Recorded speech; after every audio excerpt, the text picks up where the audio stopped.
Поступил звонок без 29 вечера, то есть в 20:40 примерно.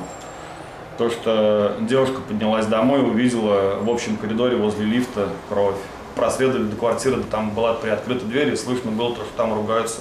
Максим Юрьевич Пименов зашел первый, в коридор к ним уже туда. Вот, там стояла женщина с тряпкой, вся в крови, голова была разбита у нее. И направляется в нашу сторону, и после этого, когда он уже выдернул чеку, она у него на пальце моталась. Вот, и отпустил, когда подлетел этот залп и кинул в нашу сторону, то я уже понял, что это граната. Зашел за дверь, так как дверь железная была у них входная, открытая. Вот, а Максим Юрьевич зашел туда, в квартиру вглубь. Вот, так как гражданка пыталась выйти, когда он кинул гранату между нами.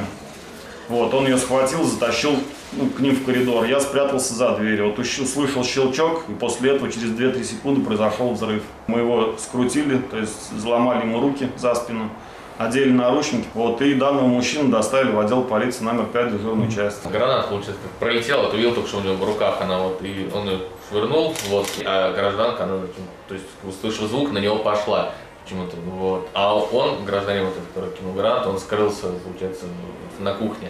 Вот. Я уже понял, что она боевая, скорее всего, вот, и сразу ее обратно в квартиру. Ну да, совершенно рядовой вызов был, таких за сутки, 15-20 бывает.